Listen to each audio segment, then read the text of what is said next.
What's going on, you guys? Petplatypus here, and today I'm going to be bringing you guys a kind of different video. Today I'm going to be doing something I haven't really seen a lot of other YouTubers in the anime and manga community do, if any at all, and that is I'm going to talk about things I don't like in my top 10 anime and manga. You guys heard me say what I do like about them, and pretty much any top 10 anime and manga list is going to be praise for those series. This time I'm going to go on the flip side because I thought it'd be kind of fun and interesting to talk about the things I don't like. So, yeah. My top 10 list has changed from what it was at the end of 2014, but for the sake of simplicity, I'll be going with the 2014 list, and I'll be making an updated 2015 list later this year. So without further ado, I'll get started with number 10. So, Fist of the North Star. You've heard what I like about it, but what do I dislike about it? Well, if we're going to talk about the anime, I gotta mention the reused animation. There's maybe, and I'm being generous, there's like 10 animation sequences that they use when he fights fodder. Like when he fights the dudes with the mohawks and the shoulder pads and shit. It's just the same rapid fucking jabs. It's the same jumping through the air. It's the same ripping the shirt off and everything. There are times where the animation ups and there are times where it's different, but a lot of times when he's fighting the fodder, it's the same animation. You swap out their color palettes. You swap out his shirt for wearing it or not wearing it. The fact that he always gets a shirt back after ripping it off, that's something that happens in the manga too, just to a lesser extent. So yeah, there's that. There's some story arcs that clearly aren't planned out. Like there's this one character, at least in the anime, this probably happened in the manga. It may have been a filler arc, but I have no idea. There's a character, she gets her clothes ripped off like twice or 3 times. It's crazy. That's not my problem though. She gets her clothes ripped off, whatever. She has a tattoo on like her shoulder that Kenshiro and another character end up seeing, and it ties in with this villain that they're about to fight. And I just sit there and look at it and I'm just like, really? You stripped her naked twice? You've seen her from the back and you've never noticed this tattoo? So, you know, that's kind of clunky writing, you know, clearly wasn't planned out. Kenshiro gets a lot of the screen time. A lot of other characters really don't get any redeeming moments, which is kind of common in older series like JoJo and stuff. Stardust Crusaders was pretty good about it, but Part 1s and Part 2, you know, the main characters, you know, besides the JoJo, didn't really get a lot of stuff to do. Oh yeah, the backgrounds. I know it's post-apocalyptic wasteland, but it's boring to just see brown and gray and darker brown and it's just stuff like that. I prefer apocalypses where the plant life takes over. I think those are much cooler to look at. But this is a wasteland nuclear apocalypse, and it's just kind of boring to look at. But I don't really have much else to criticize about the series, you know. If I was talking about just plainly the manga, it's just some of the writing elements and, you know, skipping around some of the characters and focusing mostly on Kenshiro, but that's pretty much all I have to say. It is one of my favorite series, so it's not like I have a shit ton to mention. So I guess I'll move on to number 9. JoJo's Bizarre Adventure. Like I said in the Fist of the North Star thing, main JoJo gets almost all the focus in the first 2 parts. They beat all the bad guys, and yeah, that's just kind of annoying, but not a huge deal. They still have good storylines and everything. Part 3, though, is where the big problems come in for me, because Part 1 and 2, they have, like, oh, really? Strawheim survived that explosion? How? You know, in Part 2? But in Part 3, I mean, we get it established very early on what Star Platinum's stand range is from Jotaro's body. Like, right after he's introduced, you get kind of a feel for that. But before we fully see Star Platinum, he's bringing in manga for Jotaro to read. He's bringing in RC cars and drinks and stuff. And it's like, how can he possibly bring all this in?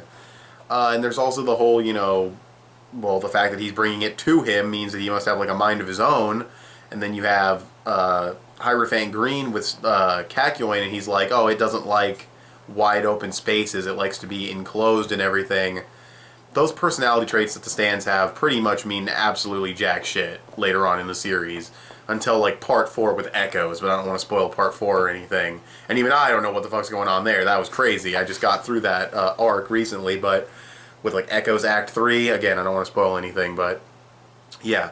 But with Part 3, you know, there's that stand range problem. There's the whole, you know, if your breathing is interrupted, your stand will go away. And then Jotaro fights a guy underwater with his stand, but he's holding his breath, so it's like, do you have to forcibly have your breathing constricted by an outside source for your stand to go away? Like, if you choose to hold your breath, will your stand still be active? I don't know. There's other little inconsistencies. It's repetitive. It's just stand fight after stand fight after stand fight. a little bit of plot here and there, stand fight, little bit of plot. And when I say that, more accurately it would be stand fight, stand fight, stand fight, stand fight, stand fight, stand fight, a little bit of plot, stand fight, stand fight, stand fight, stand fight, stand fight, stand fight, stand fight, a little bit of plot. It's like, no, you know, it's just not that well written.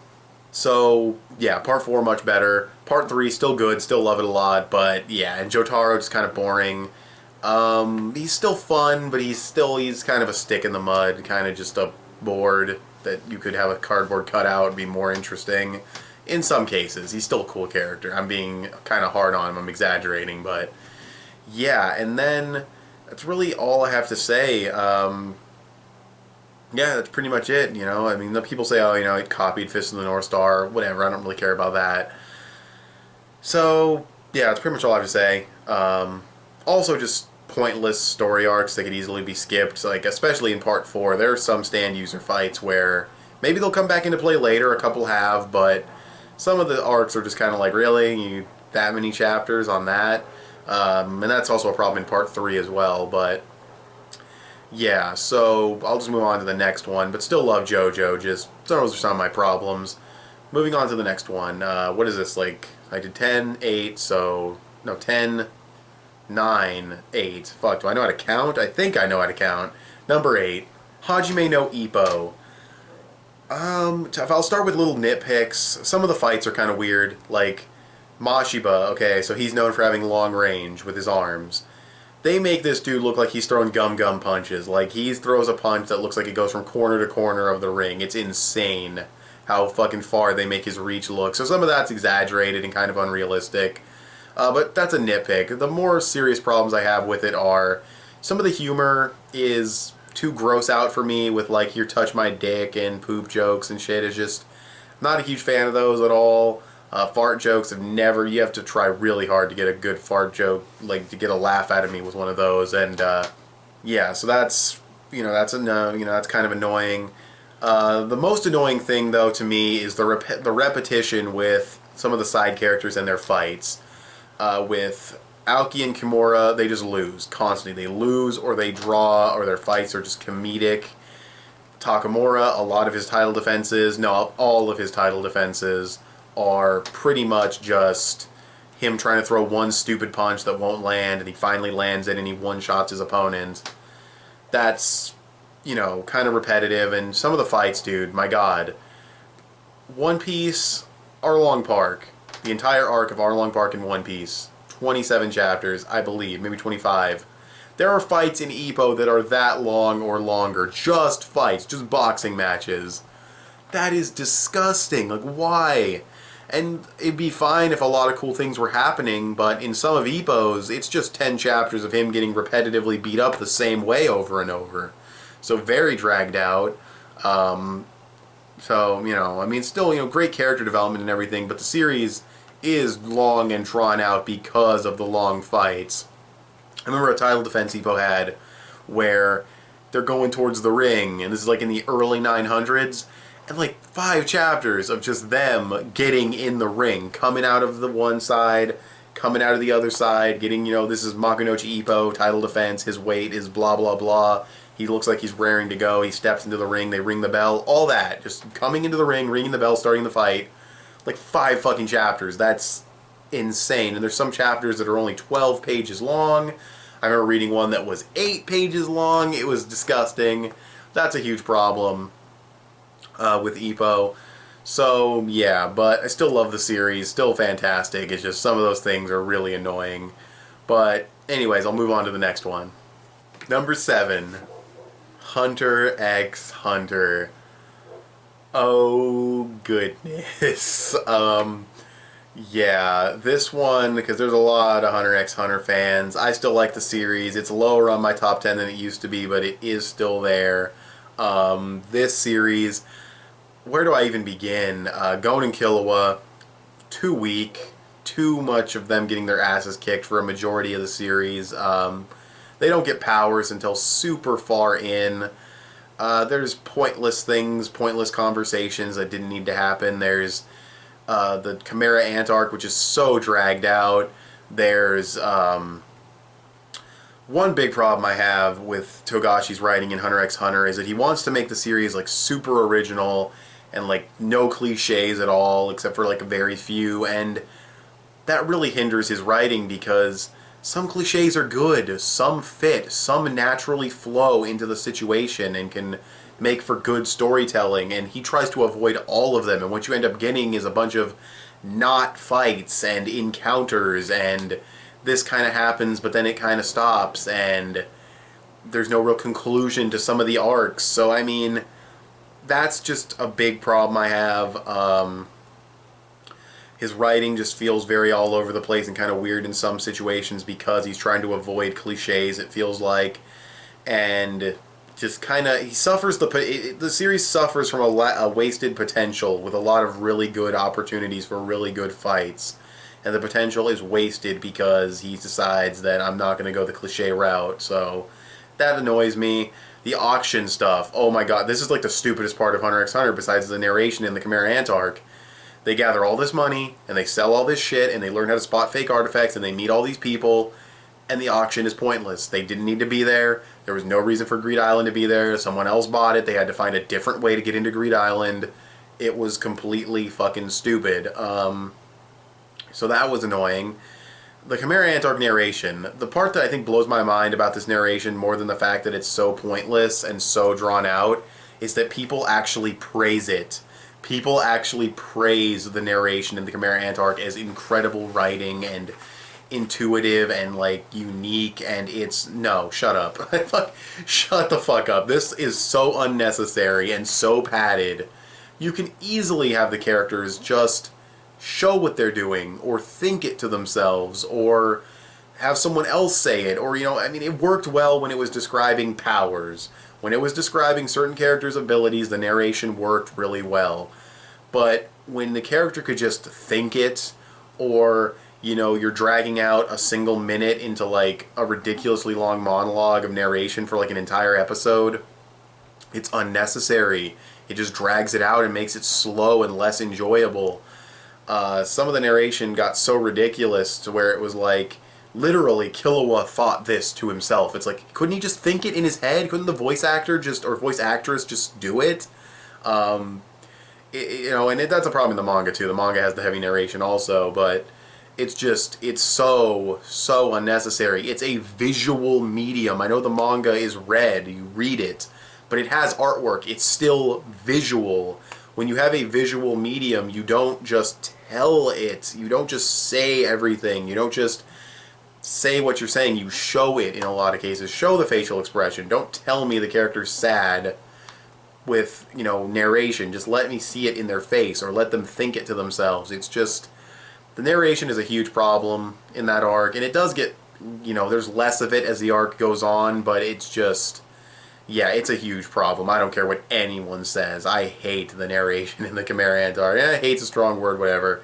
I dislike strongly the narration in that arc.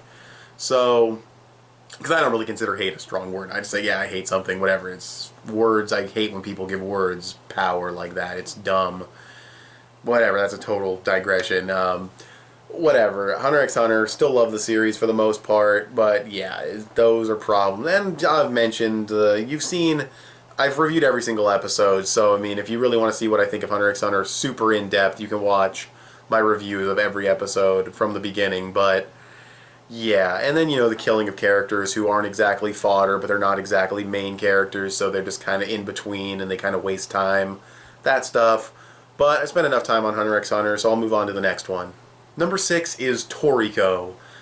With Toriko, I was trying to think of things I didn't like, but first I wanted to think about all the things I did like about the series, and I was thinking about it, and I was like, Toriko's cool, Komatsu's okay, Zebra's cool, there's great world building, cool fights and action, and there's a lot of really cool hype that it lives up to for the most part. And then I was thinking about everything else. I was like thinking about the story, I was thinking about the side characters, and I was like, you know what? The story and side characters aren't that great. The story gets much better in the Gourmet World arc, it gets much better with the Cooking Festival, but a lot of the stuff that was setting it up early on and like teasing it with him training and everything, it's good, but it's kind of like we go from arc to arc, he's training, he's getting stronger, you get little hints about things here and there, but yeah, it's a good story, but it's super simple for the most part, and like I said, until you get to the gourmet world, and like the characters, the Blue Grill arc is happening right now, right? I think they're going after another on Acacia's full course. I try to care. I don't give a shit about half the guys that are in this group, half these chefs. I know people are saying, oh, it's good that he's giving these side characters time to shine, and it is good. It's just, I don't even know half their names, and it's not because of bad memory. I just don't know their names because I don't care about them. I don't care about Granny Chio. I don't care about the one dude, the bald dude. I don't care about the guy with the thing on his eye. I didn't care about Yuta for a long time until this most recent thing with his flashback, and even then he's just kind of okay. And then it gets even worse. You have main characters like fucking Coco and Sunny. Sunny is tolerable at best. Coco is cool when he's cool, but other than that, he doesn't really have a lot of character development. I mean, maybe I'm forgetting, but I don't feel like Coco or Sunny have a lot of development, or Zebra for that matter, but he gets a little bit here and there with making a full course and meeting Komatsu and everything, but yeah, Toriko's characters are a big weakness for me, a lot of them. Some people like him, that's fine. Mansome, he has the whole, did you call me handsome gag? He doesn't do anything for me, especially since that's like a ripoff of a gag that a character in One Piece had. So, I don't know. The characters get super big. I don't care about big. Congo Bancho, the manga I really like also, did this too. It's like, just because a character's big and buff, or a creature is really big, it's not going to make me automatically like, oh my god, it's so cool. Oars from One Piece. Awesome. Why? Not because he was huge. Yes, being huge was cool. He was 3 times the size of a giant. He was fast. He had the Gum Gum Fruit's abilities. That made him so much more unique and so cool. Like, look at Monkey King Bambina. Size of a normal person, absolutely disgusting and devastating. So the size of a character or a creature in Toriko, that hype never does anything for me. So yeah, most of the time Toriko lives up to the hype. It has good world building, amazing world building, I should say. Some good characters, like Toriko and Zebra and Komatsu.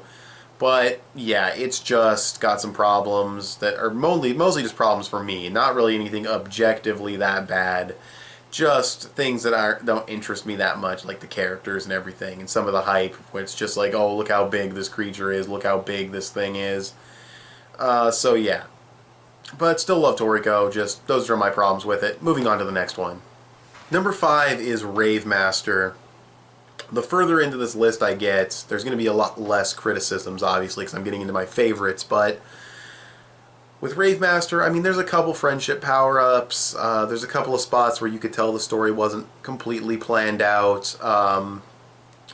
The ending, this is going to be a massive spoiler, but the ending has, like, all the characters dying, and then they get brought back to life, and it's cool, it's kind of uplifting, it's a happy ending, but why'd you kill him in the first place? It's kind of whatever. The fights could be better in some spots, because sometimes the fights are really, really good, and other times they're just kind of okay. So that's kind of inconsistent, but yeah, I mean, I don't really have much criticisms to say about Rave Master. I love the series, love most everything about it. It's not perfect, but it's still really, really good. Some weird creature designs, just for the sake of being weird, that's kind of whatever. But, Oda does the same thing, whatever. So, I guess Oda doesn't really have weird creature designs, though. I mean, he does to a certain extent, but not really. So yeah, I don't know. But, yeah, that's really all I have to say. Rave Master's still great, but, it's some problems, but mainly nitpicks. So, moving on to the next one. Number 4. Number 4 is... what is number 4, actually? Let me think. That would be Fullmetal Alchemist. Oh my god.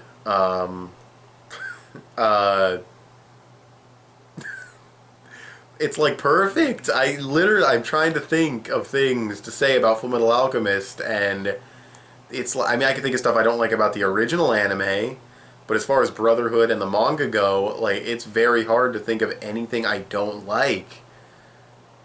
Wow. Winry cries a lot.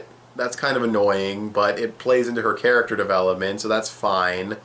I guess I never really cared for Dr. Marco's character that much, but he's fine overall. It's kind of a nitpick. Okay, the one big thing I don't like about the series, okay, I just realized.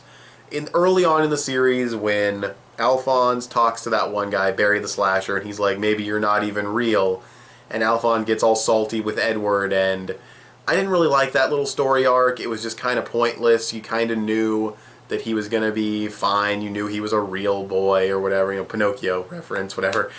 So when I say a real boy, I automatically think Pinocchio. You knew he was a real spirit. He wasn't fake. Edward didn't create him. So it's just kind of pointless. The final battle where Hohenheim has all that shit set up for the big, you know, counterattack and the reverse transmutation circle. He set all that up on his own, so I don't really know how Edward and all of them really play into all that, so that's kind of whatever. Yeah, that's pretty much...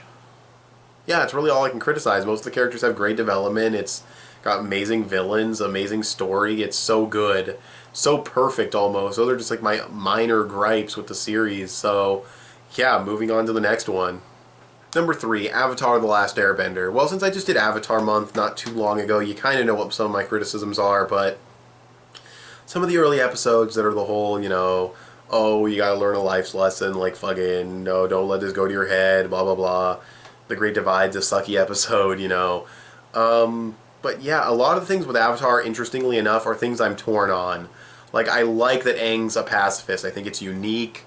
The fact that he won't kill, everything that, you know, builds up with that versus Ozai and everything, I think that's all great writing. It's all amazing storytelling. But I'm torn, because I do kind of like characters that are willing to go into the action and, you know, not be stupid, but still fight and, you know, all that stuff. Aang's a pacifist, so I'm kind of torn on that from what I enjoy and what I think is great writing.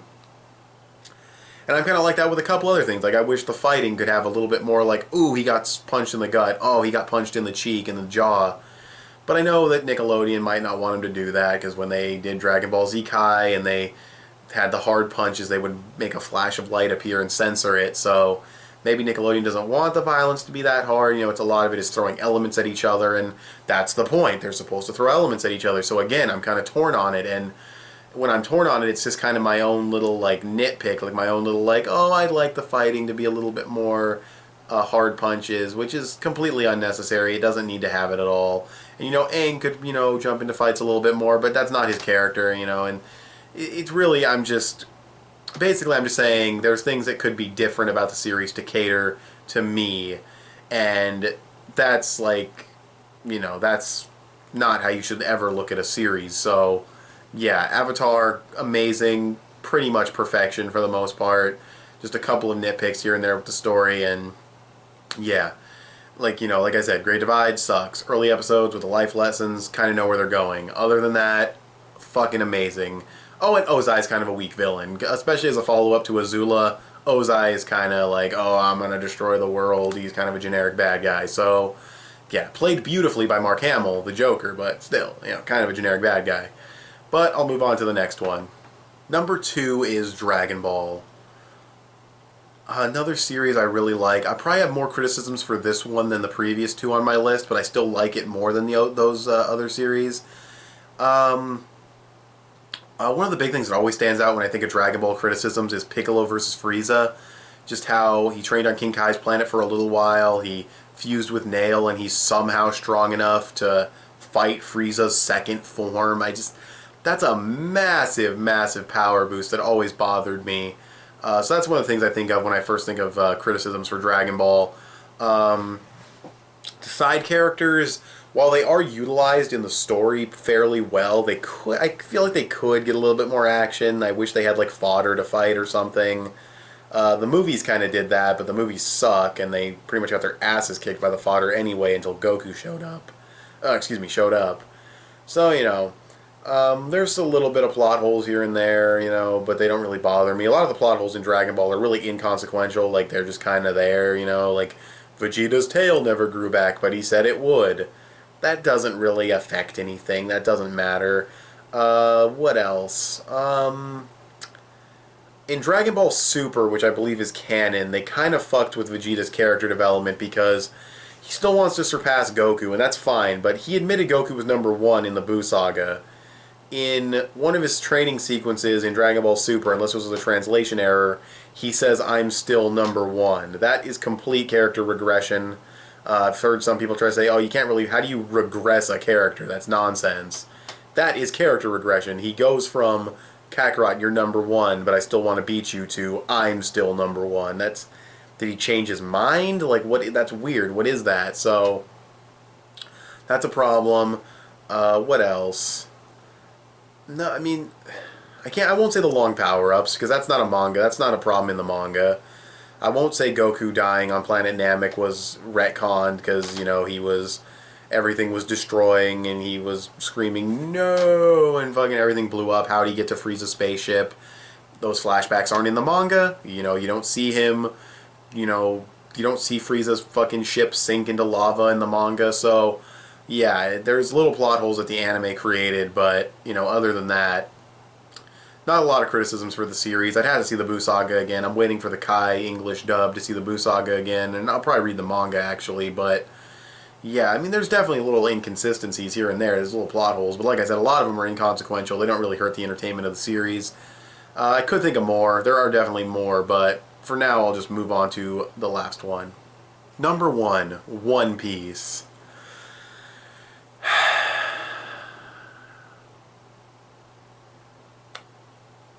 Let's see. One Piece is like, I can't.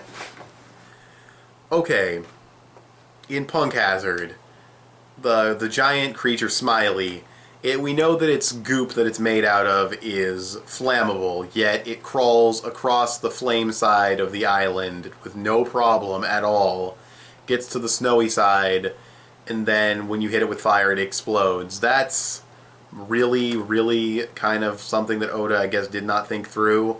Maybe if he's still in that giant mass, it's not enough fire to cause him to explode. Maybe there's a temperature difference, like once he's exposed to the cold he becomes flammable. I don't know. That was kind of dumb. Another thing, the character, I don't care that characters don't die in One Piece. What I care about is the characters that look like they're dead. He sets them up as they're dead. He gives them like a fucking farewell speech and stuff.